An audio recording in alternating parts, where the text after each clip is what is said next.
And I'm going to jump ahead, but then we'll go back. But you're touching on something that's really important, and one thing that I'm interested in is based on the customer service, the customer experience, everything that you've learned and practiced within Ferguson. How important is that when you're looking at companies to invest in terms of the customer experience for those customer or those companies that you're looking at? Does that play an important part in your decision?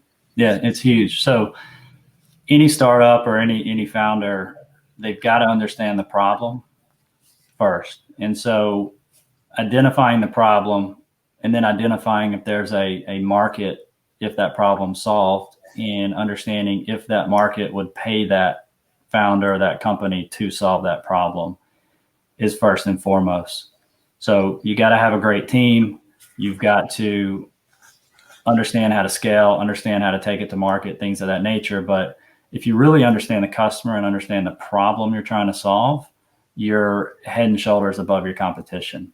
And so that's always where I'm starting conversations is what's the problem? How big is it? And how do you know that somebody's going to pay you for it?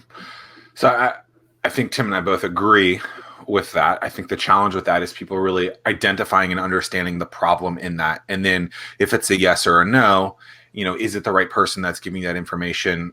Is it a big enough problem to even make money off of it? Where are you on that? But then kind of understanding the market size of that thing. How does someone, I guess, two-part question, how does someone actually understand what the problem is with some of those kind of pieces attached to it? And then how do you grasp how big a market is? Because I know that when I started Hatch back in 2012, people would be like, oh, and this is a $7 billion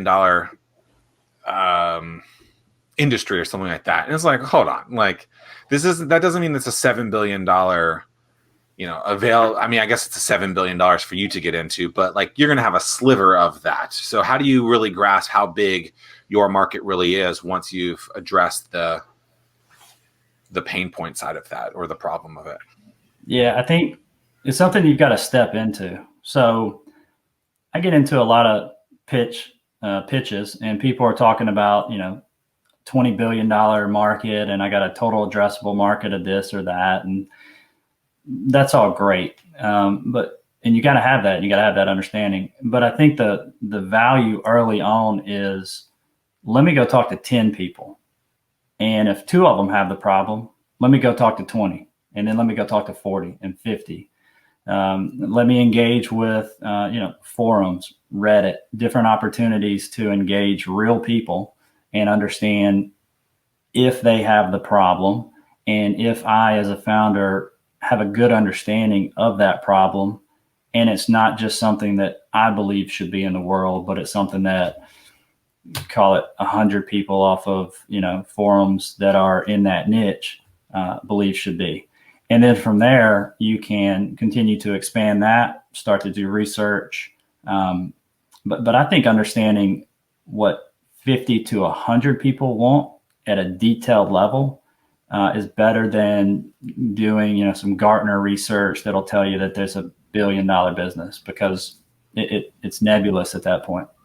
Say it again. Understanding what 50 to 100 people want. Was there a second part to that?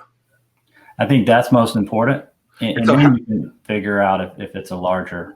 Got it. And so of that, so you're on a Reddit, you're on a forum, and I agree with that. How do you then address is this person like actually a customer? Do you not worry about that? Could they be a customer? Like where in that? Because I would assume that a small percentage of those 50 to 100 actually then become a customer of that. I think you've got to see them as a customer. Even if they're not paying for that when you're getting that information? Yeah, because at that point, nobody's a customer because you're probably not making any revenue because nobody's paying you for it. You might just have an idea or a prototype at that point, but that is your first customer base.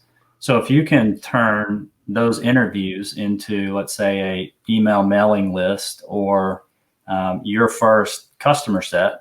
So when you do have a product, you take it to them immediately and you say, hey, I took your information and your problem and I believe I've solved it. And then if you can have your first customer set of say 50 to 100, Now you've got a beta test, or you've got a proof of concept or a pilot going, and you can continue to learn.